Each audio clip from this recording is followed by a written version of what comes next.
উত্তরবঙ্গকে বাংলায় রেখেই উত্তর পূর্বে অন্তর্ভুক্তি করার দাবি জানিয়েছেন কেন্দ্রীয় প্রতিমন্ত্রী তথা রাজ্য বিজেপির সভাপতি সুকান্ত মজুমদার। এ নিয়ে ইতিমধ্যেই তোলপাড় শুরু হয়েছে রাজ্য রাজনীতিতে। এরই মধ্যে পদ্ম শিবিরের অস্বস্তি আরও বাড়িয়ে দিলেন ঝাড়খণ্ডের বিজেপির সাংসদ নিশিকান্ত দুবে। তার অভিযোগ, ঝাড়খণ্ডে নাকি আদিবাসীর সংখ্যা উল্লেখযোগ্যভাবে হ্রাস পাচ্ছে। পাশাপাশি বাংলার মালদহ, মুর্শিদাবাদ সহ দেশের ৫ জেলাকে নিয়ে কেন্দ্রশাসিত অঞ্চল গড়ার দাবি জানিয়েছেন নিশিকান্ত দুবে। ঝাড়খণ্ডের গোড্ডার সাংসদ নিশিকান্ত দাবি করেন, কেন্দ্রশাসিত অঞ্চল না করা হলে হিন্দুরা শেষ হয়ে যাবে। একই সঙ্গে এনআরসি কার্যকর করার দাবিও জানিয়েছেন তিনি। মুসলিমদের জনসংখ্যা বৃদ্ধি নিয়েও উদ্বেগ প্রকাশ করেছেন তিনি। সংসদে নিশিকান্ত বলেন, মমতা বন্দ্যোপাধ্যায় পুলিশ এবং বাংলা থেকে মালদা ও মুর্শিদাবাদের লোকজন এসে আমাদের এলাকার মানুষকে তাড়িয়ে দিচ্ছেন। গ্রামের পর গ্রাম ফাঁকা হয়ে যাচ্ছে। এটি একটি খুব গুরুতর বিষয় এবং আমি এটির রেকর্ডে বলছি, আমি যা বলেছি তা ভুল হলে আমি পদত্যাগ করতে প্রস্তুত। তার আরও অভিযোগ, মুর্শিদাবাদ মালদা থেকে লোকজন এসে হিন্দুদের বিরুদ্ধে অপরাধমূলক কাজ করছেন। ঝাড়খণ্ড পুলিশ কোনো পদক্ষেপ করছে না। নিশিকান্ত এও বলেছেন, মুসলিমদের জনসংখ্যা দিন দিন বাড়ছে এবং ভারত সরকারের হস্তক্ষেপ করা উচিত। এরপরেই তিনি বলেন, মালদা, মুর্শিদাবাদ, কিষানগঞ্জ, আরারিয়া, কাটিহার এবং পুরো সাঁওতাল পরগনাকে কেন্দ্রশাসিত অঞ্চল করা উচিত, না হলে হিন্দুরা মুছে যাবে। এনআরসি কার্যকর করুন।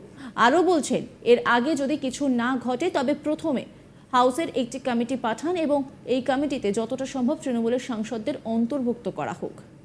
কি বলছেন নিশিকান্ত দুবে, শোনাবো আপনাদের। सर, संविधान खतरे में। हम यहाँ हंसने की बात करते हैं, दलितों की बात करते हैं, पिछड़ों की बात करते हैं, आदिवासी को बचाने की बात करते हैं, और सारे सरकारों की नीतियां, चाहे केंद्र सरकार हो चाहे राज्य सरकार हो, कहीं किसी की भी सरकार हो, उसका एकमात्र लक्ष्य यही है कि समाज के अंतिम व्यक्ति तक पहुंचना है। मैं जिस राज्य से आता हूं, अध्यक्ष महोदय, संथाल परगना एरिया से, जब संथाल परगना बिहार से अलग हुआ झारखंड, तो 2000 में आदिवासियों का पॉपुलेशन हमारे यहां संथाल परगना में 36% था, और आज आदिवासियों का पॉपुलेशन 26%। 10% आदिवासी कहां गायब हो गए, कहां खो गए? इसके बारे में कभी भी यह सदन चिंता की बात नहीं करता है, वो वोट बैंक की पॉलिटिक्स करता है।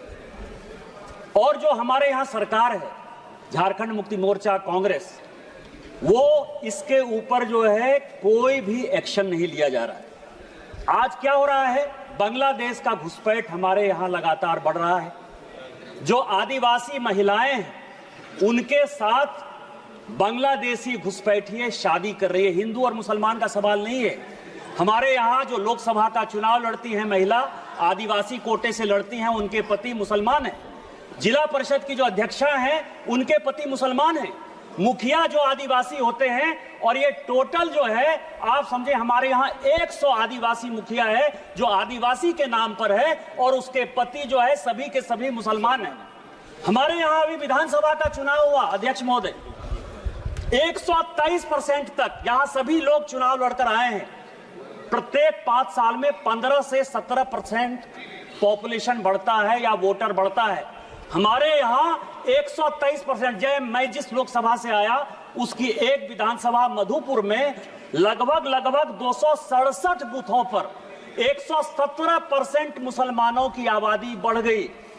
और पूरे आप समझिए कि टोटल जो है झारखंड में कम से कम 25 विधानसभा ऐसी है जहां 123%, 110% आबादी बढ़ी है। ये एक बड़ा चिंता का विषय है। दूसरा सर, हमारे यहां अभी पाकुड़ जिले में तारानगर, इलामी और डांगापाड़ा में दंगा हो गया। दंगा क्यों हो गया कि बंगाल से ममता बनर्जी की जो पुलिस है और वहां के लोग मालदा और मुर्शिदाबाद से आकर हमारे लोगों को भगा रहे हैं, और हिंदुओं का गांव खाली हो रहा है। ये बड़ा ही सीरियस विषय है, और मैं ऑन रिकॉर्ड कर रहा हूं। यदि मेरी एक बात गलत है तो मैं इस्तीफा देने को तैयार हूं। सारे बंगाल से, मुर्शिदाबाद और मालदा से सारे लोगों ने आकर हिंदुओं के ऊपर जुल्म किया, और ये ऑन रिकॉर्ड है। और झारखंड की पुलिस कोई काम नहीं कर पा रही है। मेरा आपके माध्यम से स्पीकर महोदय आग्रह है कि पूरा मालदा, मुर्शिदाबाद, अररिया, किशनगंज, कटिहार और हमारे यहाँ साहबगंज, और ये झारखंड हाईकोर्ट का अभी 22 जुलाई का ऑर्डर है जो ये कह रहा है कि मुसलमानों की आबादी दिन प्रतिदिन बढ़ रही है और वहां भारत सरकार को हस्तक्षेप करना चाहिए। यह जितना किशनगंज, अररिया, कटिहार, मालदा, मुर्शिदाबाद और पूरा संथाल बना है, इसको यूनियन टेरिटरी बनाइए, नहीं तो हिंदू खाली हो जाएंगे। एनआरसी लागू करिए और इसके पहले यदि कुछ नहीं होता है तो सबसे पहले हाउस की एक कमेटी भेजिए और पूरे सभी उसमें तृणमूल कांग्रेस के मैक्सिमम एमपी को रखिए कि वो कमेटी जाए। और दूसरा जो ये लॉ कमीशन की रिपोर्ट है 235वीं 2010 की, उसको लागू करिए कि धर्मांतरण और शादी के लिए परमिशन जरूरी है। आपने मुझे मौका दिया। इन्हीं शब्दों के साथ जय हिंद, जय भारत। এদিকে নিশিকান্ত দুবের মন্তব্যের তীব্র বিরোধিতা শুরু করেন সংসদের Trinamool সাংসদরা।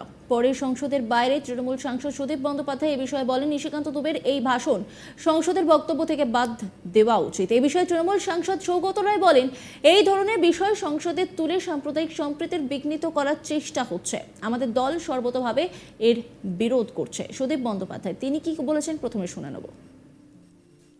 Our Chief Minister Mamata Banerjee has categorically said we will not allow these issues to be implemented in West Bengal. Today, Nishikant Dubey was raising the question of Hindu Muslims. कहाँ कितना जन्म लेते हैं, क्या ढंग से बांटते हैं.